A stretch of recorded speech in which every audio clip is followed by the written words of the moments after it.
Hello everyone, welcome to IQTab. Now in this particular video, we are again going to talk about a potential topic that might come in UPSC 2024 prelims examination.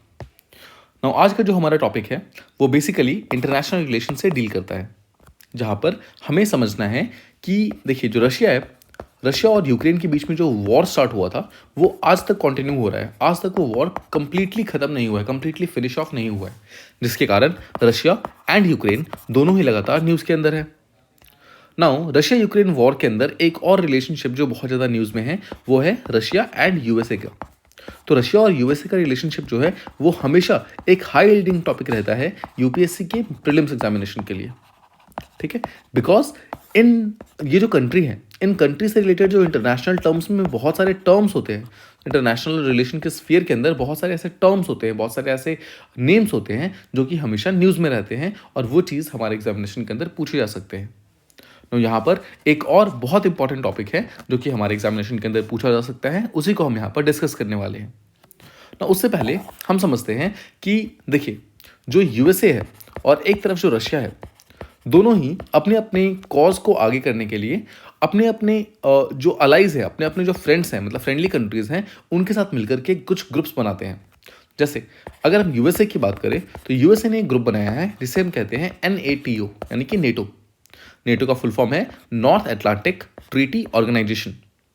NATO जो है total 31 member से मिलकर बना हुआ है, including USA, ठीक है। और ये 31 मेंबर्स जो हैं उन्होंने एक प्लेज साइन कर रखा है जिसमें ये लिखा है कि अगर इन 31 कंट्रीज में से किसी एक कंट्री के ऊपर भी अगर मिलिट्रीली कोई और अटैक करता है तो वो अटैक इन सारे 31 कंट्रीज पे माना जाएगा और उस अटैक का रिस्पॉन्स जो है वो सारी की सारी 31 कंट्रीज मिलकर करेंगी। मतलब कि अगर कोई कंट्री किसी भी नेटो कंट्री के ऊपर अटैक करता है तो ये सारी की सारी जो 31 नेटो कंट्रीज हैं सब के सब एक साथ मिलकर के उस एक पर्टिकुलर कंट्री के ऊपर अटैक कर सकती हैं। इसे कहते हैं कि नेटो जो है वो एक मिलिट्री ग्रुप है, यानी कि एक मिलिट्री अलायंस है टोटल 31 कंट्रीज का, which is led by USA, ठीक है, जिसको यूएसए लीड करता है। सो आई होप आप समझ गए कि यूएसए के द्वारा लीड किया हुआ नेटो ग्रुप क्या है। नाउ सिमिलर लाइंस के ऊपर जो रशिया है, रशिया ने भी अपना एक मिलिट्री अलायंस बना रखा है जिसका नेम है CSTO। CSTO का फुल फॉर्म है Collective Security Treaty Organisation. Now CSTO जो है वो रशिया के द्वारा लीड किया हुआ एक ग्रुप है जो कि एक मिलिट्री ग्रुप है और इसमें भी कुछ इसी तरीके से बात की जाती है कि ये सारे के सारे जितने भी मेंबर कंट्रीज हैं वो सब के सब एक साथ मिलकर के किसी भी एडवर्सरी को या फिर किसी भी जो दुश्मन कंट्री है उनके अगेंस्ट फाइट करेंगे। सो सबसे पहले तो आई होप आप समझ गए कि यूएसए का जो नेटो ग्रुप है और रशिया का जो CSTO ग्रुप है वो किस तरीके से मिलिट्री अलायंस है और किस तरीके से काम करते हैं। आई होप आपको ये चीज़ समझ आ गई। नाउ अब हम कॉन्टेक्स्ट समझते हैं। कॉन्टेक्स्ट ये है कि स्वीडन एक कंट्री है जो कि रशिया के काफ़ी पास है, रशिया के काफ़ी क्लोज है। उसने एक अटेम्प्ट किया है, उसने कोशिश की है नेटो ग्रुप को ज्वाइन करने के लिए। और नेटो ग्रुप जो है वो यूएसए के द्वारा लीड किया जाता है। समझिए स्वीडन जो है वो रशिया के पास है, मतलब ज्योग्राफिकली वो रशिया का एक नेबर कंट्री है। अगर आप इस मैप को ध्यान से देखेंगे तो ये रशिया है और रशिया के पास में यहाँ पर ये 3 कंट्रीज हैं, ठीक है, जिसे नॉर्डिक कंट्रीज बोला जाता है, जिसमें नॉर्वे, स्वीडन और फिनलैंड है। नाउ ये जो नॉर्वे आप देख रहे हैं, नॉर्वे जो है वो ऑलरेडी एक नेटो कंट्री है, ठीक है। सो अगर आप यहाँ पर देखेंगे सो देखिए नॉर्वे जो है वो ऑलरेडी एक नेटो कंट्री बना हुआ है, बट स्वीडन और फिनलैंड ये दोनों अभी तक नेटो कंट्रीज नहीं हैं। और स्वीडन और फिनलैंड इन दोनों ने ही एप्लीकेशन दे रखा है नेटो कंट्रीज बनने के लिए। ऐसा क्यों? बिकॉज रशिया जो यहाँ पर है, रशिया लगातार प्रेशराइज कर रहा है स्वीडन एंड फिनलैंड को अपने अंदर आने के लिए, यानी कि CSTO को ज्वाइन करने के लिए। But obviously Sweden and Finland दोनों ही CSTO को ज्वाइन नहीं करना चाहते हैं एंड दैट इज़ वाई वो कंट्रीज जो हैं यहाँ पर नेटो को ज्वाइन करना चाहते हैं। नाउ इस स्वीडन और फिनलैंड में से फिनलैंड का जो एप्लीकेशन था वो तो यहाँ पर एक्सेप्ट हो चुका है, मतलब फिनलैंड जो है वो नेटो का मेंबर बन चुका है ऑलरेडी, बट स्वीडन जो है अभी भी नेटो का मेंबर नहीं बन पाया है। नाउ समझते हैं इस पर्टिकुलर न्यूज़ को।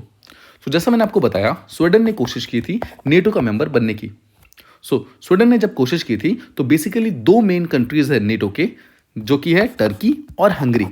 इन दोनों ही कंट्री ने अपोज कर दिया था, मतलब मना कर दिया था कि स्वीडन जो है वो बेसिकली नेटो का मेंबर नहीं बन सकता। और पिछले 2 साल से लगातार अगर स्वीडन नेटो का मेंबर नहीं बन पा रहा है तो उसका मेन रीजन है टर्की और हंगरी के द्वारा मना किया जाना, यानी कि अपोज किया जाना। ठीक है, सो आई होप आप समझ गए स्वीडन को किन दो कंट्रीज ने यहां पर रोक के रखा हुआ है, मना किया हुआ है, वो है टर्की और हंगरी। नाउ इस रूल को सबसे पहले समझते हैं। रूल क्या है नेटो का? अगर कोई नई कंट्री नेटो का मेंबर बनना चाहता है तो एग्जैक्टली कौन सा रूल उसको फॉलो करना होगा? तो एक रूल ये कहता है कि अगर कोई भी न्यू कंट्री नेटो का मेंबरशिप ज्वाइन करना चाहती है, यानी कि नेटो का मेंबर बनना चाहती है, तो जितने भी नेटो के एग्जिस्टिंग मेंबर्स हैं, यानी कि all of them, each of them, right now 31 members हैं, तो 31 के 31 मेंबर्स को इसको अप्रूव करना होगा। यानी कि इनमें से अगर एक ने भी उसे अप्रूव नहीं किया, यानी कि डिसअप्रूव कर दिया, तो वो पर्टिकुलर कंट्री नेटो का मेंबर नहीं बन पाएगी। इसलिए मैंने आपको बताया कि टर्की और हंगरी, सिर्फ इन दो कंट्रीज ने यहां पर स्वीडन का मेंबरशिप रोक रखा हुआ है। 29 कंट्रीज ने यहां पर हाँ बोल दिया है, बट दो कंट्रीज ने ना बोला है। दैट इज वाई स्वीडन अभी तक नेटो का मेंबर नहीं बन पाया है। नाउ रिसेंट न्यूज ये है कि स्वीडन के मेंबरशिप के अंदर जो टर्की और जो हंगरी, इन दोनों ने जो मना किया हुआ था, रिसेंट गुड न्यूज ये है कि टर्की ने इस पर्टिकुलर जो ऑपोजिशन कर रखा था उसको कैंसिल कर दिया, उसको वापस ले लिया है। मतलब टर्की जो है अब वो स्वीडन के मेंबरशिप के ऊपर कोई भी क्वेश्चन नहीं कर रहा है। Now the only country that is left over is Hungary. Hungary एकमात्र ऐसी कंट्री रह गई है जो अभी भी स्वीडन की मेंबरशिप को रोक के रखी हुई है। टर्की ने इस चीज़ से अपने आप को वापस ले लिया है, विड्रॉ कर लिया है। मतलब टर्की अब मना नहीं कर रहा है स्वीडन को नेटो का मेंबर बनने के लिए।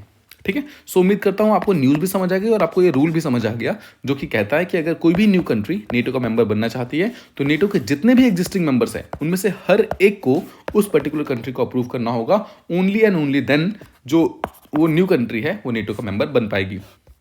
नाउ स्वीडन के मिलिट्री हिस्ट्री को समझते हैं। देखिए, सबसे पहली चीज तो पिछले 200 सालों में, यानी कि 2 सेंचुरीज में स्वीडन ने आज तक एक भी वॉर को फाइट नहीं किया, मतलब एक भी वॉर को पार्टिसिपेट नहीं किया है। इसके अलावा जो 2 वर्ल्ड वॉर्स हुई हैं और जो कोल्ड वॉर का सिचुएशन था, इन तीनों ही मेजर इवेंट्स के अंदर जो स्वीडन है वो एक न्यूट्रल ऑब्जर्वर की तरह रहा है। उसने ना ही वर्ल्ड वॉर के अंदर किसी भी पार्टी को ज्वाइन किया और ना ही उसने कोल्ड वॉर के अंदर कोई भी साइड चूज की थी। राइट, जो कोल्ड वॉर के अंदर 2 साइड्स थी, यूएसए एंड यूएसएसआर की, उनमें से किसी को भी चूज नहीं किया था। और यहां पर भी वर्ल्ड वॉर के अंदर कोई भी साइड चूज नहीं किया था स्वीडन ने, वो न्यूट्रल रहा था। इसके अलावा रिसेंटली स्वीडन ने अपने आप को इकोनॉमिक यूनियन का एक मेंबर बनाया है। मतलब जो ईयू है, यूरोपियन इकोनॉमिक यूनियन, उसके अंदर एक मेंबर बनकर के आया है रिसेंटली स्वीडन। इसके अलावा रशिया ने इसको सीएसटीओ को ज्वाइन करने का एक ऑफर दिया था, ठीक है, मतलब स्वीडन को, लेकिन स्वीडन ने ऑब्वियसली इसको मना कर दिया था। रशिया का मेंबरशिप उसको एक्सेप्टेड नहीं था। स्वीडन ने रशिया का जो मिलिट्री अलायंस है उसको ज्वाइन करने से पूरी तरीके से मना कर दिया। नाउ एक चीज़ जो मैं आपको ऑलरेडी बता चुका हूं कि नेटो का जो ग्रुप है वो कुछ इस तरीके से काम करता है कि अगर किसी एक कंट्री के ऊपर भी अटैक हुआ तो माना जाता है कि वो अटैक सारे के सारे 31 कंट्रीज पे हुआ है और वो 31 की 31 कंट्रीज साथ में मिलकर उस एक कंट्री को डिफेंड करने के लिए सबके सब साथ में मिलकर उस परपिट्रेटर पे या फिर जो भी अटैकर है उसके ऊपर अटैक कर देते हैं। ठीक है, so this is very very important. Now एक क्वेश्चन जो हमारे यूपीएससी प्रीलिम्स के अंदर पूछा जा सकता है वो क्वेश्चन ये है कि नेटो के फाउंडिंग मेंबर्स कौन कौन से हैं, and I am very sure कि वहां पर ऑप्शन के अंदर स्वीडन भी होगा। तो आपको ध्यान रखना है, स्वीडन जो है वो फाउंडिंग मेंबर नहीं है। स्वीडन एक्चुअली अभी तक एक मेंबर भी नहीं है, ठीक है, बिकॉज अभी भी हंगरी का जो ब्लॉकेड है उसने अभी भी स्वीडन के मेंबरशिप को रोक के रखा हुआ है। हाउएवर जो टर्की का ब्लॉकेड था वो अभी खत्म हो गया है, मतलब टर्की ने एक्सेप्टेंस दे दी है। सो यहां पर एक इंपॉर्टेंट चीज है कि नेटो के फाउंडिंग मेंबर कौन कौन से हैं। The answer is Belgium, Canada, Denmark, इसके अलावा France, Iceland, Italy, then Luxembourg, Netherlands, Norway, इसके अलावा पोर्तुगल, यूके एंड यूएसए। ये 12 डिफरेंट कंट्रीज हैं जो कि नेटो के फाउंडिंग मेंबर्स हैं। ठीक है, हमें ध्यान रखना है और जैसे मैंने आपको बताया ये चीज़ हमेशा ध्यान रखिएगा कि स्वीडन जो है वो इसका मेंबर नहीं है।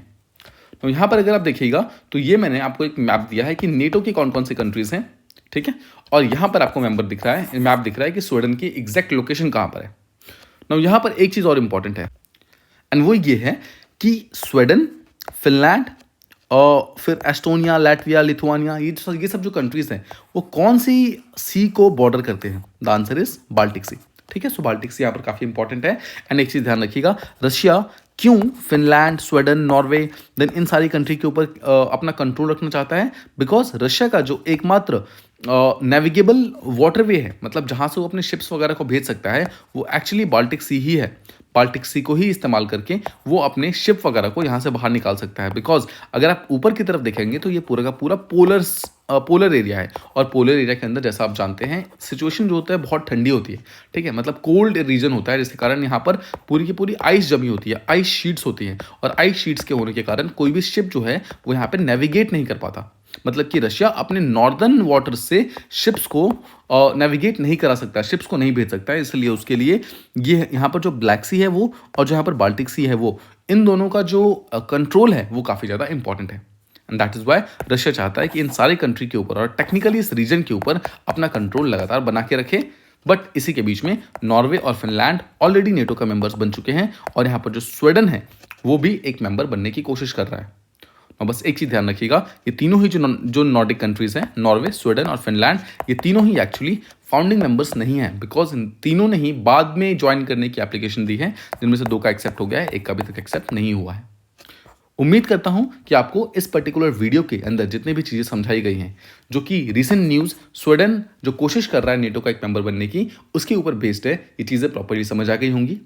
उम्मीद करता हूं ये वीडियो आपको काफ़ी ज़्यादा हेल्प करेगी, बिकॉज यूपीएससी प्रीलिम्स के अंदर ऐसे क्वेश्चंस लगातार पूछे जाते हैं, क्योंकि ये जो चीज़ें हैं ये यहाँ पर प्लेस इन न्यूज़ है। सो प्लेस इन न्यूज़ में ये क्वेश्चन पूछा जा सकता है, जहाँ पर एक सिंपल सा ऑप्शन होगा, which country has recently got the membership of NATO. अगर तब तक इसको मेंबरशिप मिल जाती है, the answer will be Sweden, नहीं तो किसी और तरीके से क्वेश्चन यहाँ पर पूछा जा सकता है, ठीक है। So I hope you like this particular video. If you did, please do like, share and subscribe to this video, and thank you so much for watching.